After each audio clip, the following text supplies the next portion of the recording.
Poetry has a way of speaking the deepest truths. For some poets, those truths were about their own fates, dark, beautiful, and often tragic. Join us as we journey through their lives and words, remembering poets who faced struggles yet left us with words that live on. A lasting reminder of their unique insights and the human spirit's resilience.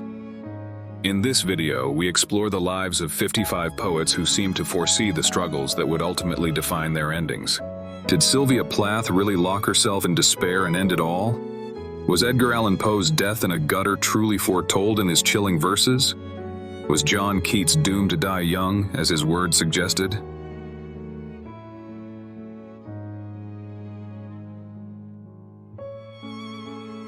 What happens when a poet's life becomes a horror story?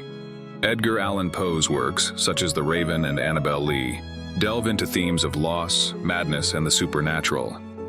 His stories and poems often featured lonely characters trapped in dark, mysterious worlds, much like the one he lived in. Poe faced many losses, including the death of his beloved wife, Virginia. His life was marked by poverty, addiction, and heartbreak, and he wrote of sorrow in a way that felt personal. In 1849, he was found delirious and died shortly after at only 40.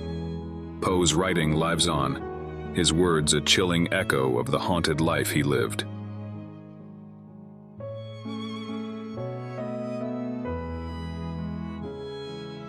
How does a poet's pain become her legacy? Sylvia Plath's poetry reveals a deep, intense struggle with inner darkness.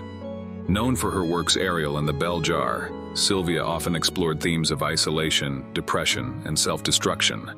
Her poems, like Lady Lazarus and Daddy, show powerful emotions, capturing her fight to make sense of life's pain.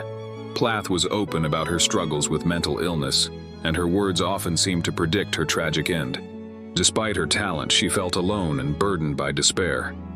On February 11, 1963, she took her own life at age 30. Sylvia's work continues to move readers, giving voice to those who struggle, while her life remains a haunting reminder of the weight some poets carry.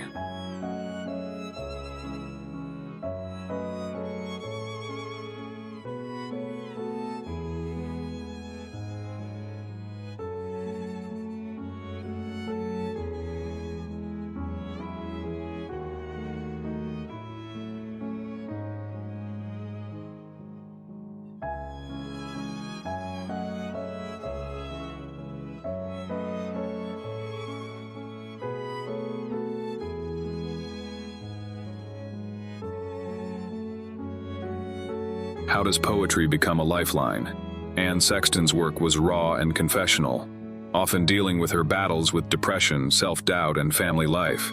Poems like Wanting to Die and Live or Die spoke of her struggles in a way that felt painfully real, as if she were writing directly from her soul.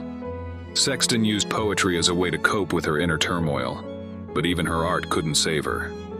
On October 4, 1974, at 45, she took her own life.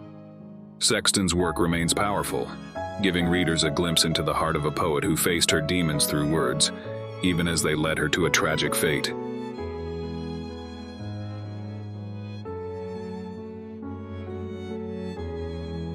How does beauty meet tragedy? John Keats, one of the Romantic poets, wrote beautiful, moving verses about love, nature, and mortality. In poems like Ode to a Nightingale and When I Have Fears, he explored life's fleeting beauty and the inevitability of death. His words showed an awareness of life's fragility. Keats suffered from tuberculosis, a disease that had already claimed his mother and brother. Knowing he would likely die young, he poured his heart into his poetry, capturing a longing for life he knew would be short. Keats died in 1821 at age 25, but his poetry lives on, reminding us of the beauty he saw, even in life's fragility.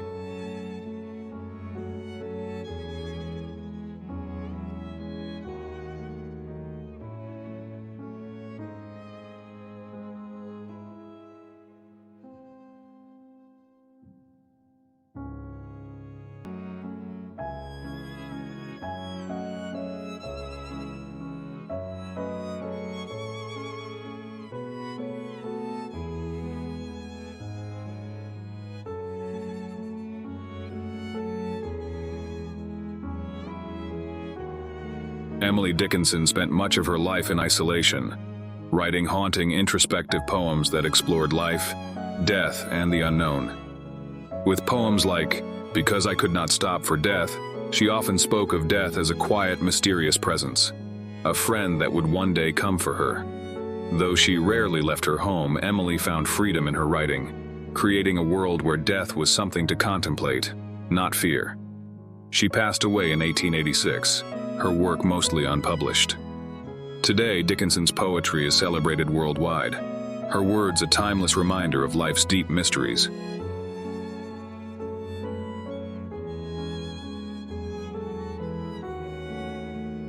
How does a poet survive unbearable loss? Paul Celan's poetry was shaped by his experiences during the Holocaust, which claimed the lives of his parents and scarred him deeply.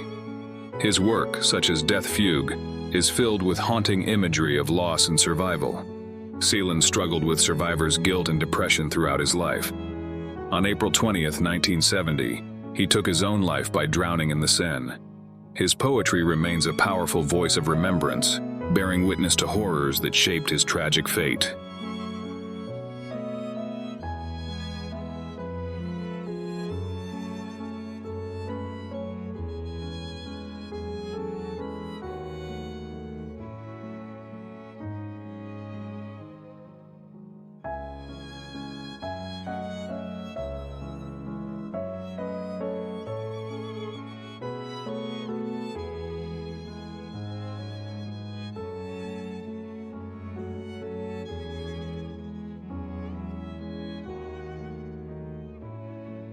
How does a poet reach for the impossible?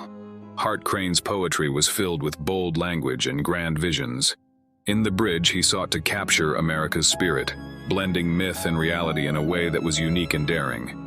But Crane's life was full of inner conflict. He struggled with his sexuality and feelings of isolation, and he faced criticism for his work, which only added to his sense of alienation. On April 27, 1932, Hart Crane took his own life, jumping from a ship at just 32. His poetry remains a testament to his ambition and the tragic beauty he saw in life.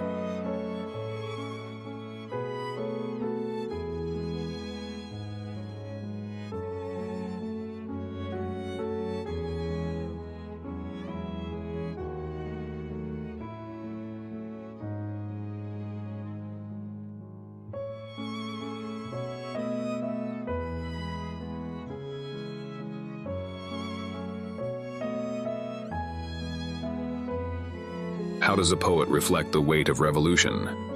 Vladimir Mayakovsky was a leading figure in Russian futurism, his poetry marked by passion and intensity. He captured the spirit of the Russian Revolution with works like A Cloud in Trousers, speaking boldly of change and defiance. Yet Mayakovsky grew disillusioned, feeling increasingly trapped by politics and censorship. On April 14, 1930, he took his own life at 36.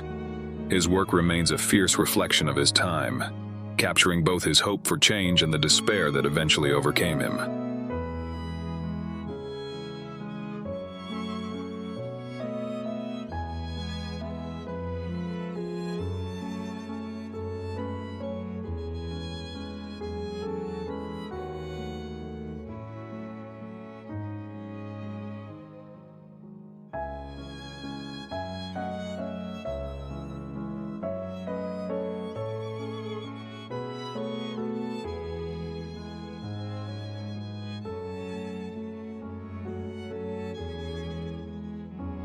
How does a poet rage against the end?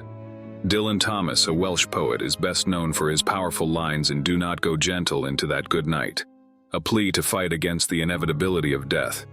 His works overflowed with vivid language and emotional intensity, reflecting his own complex, often troubled life. Despite his success, Thomas struggled with alcoholism, which took a toll on his health. On November 9, 1953, he died from complications of alcohol abuse at just 39. Thomas's poetry continues to resonate, his words urging us to live fully and resist the darkness, even as he struggled to do so himself.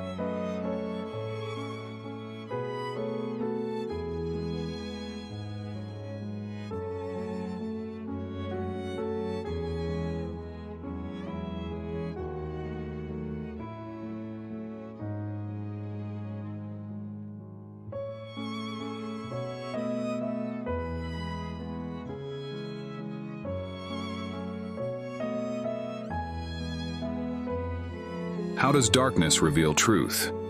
Charles Baudelaire's Les Fleurs du Mal, The Flowers of Evil, shocked readers with its bold themes of sin, desire, and despair.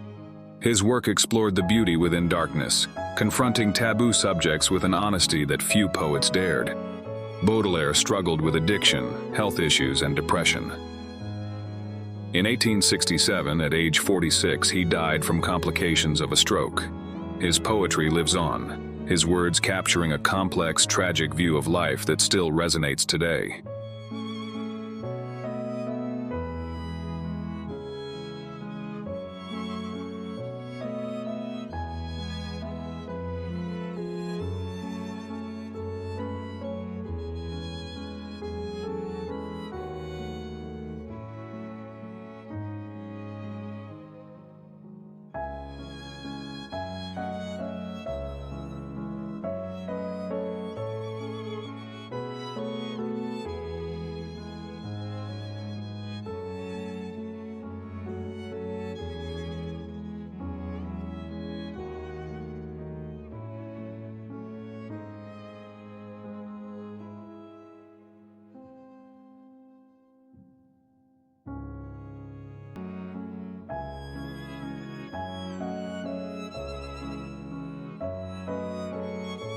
These poets may have left us too soon, but their words remain timeless, speaking to us across generations.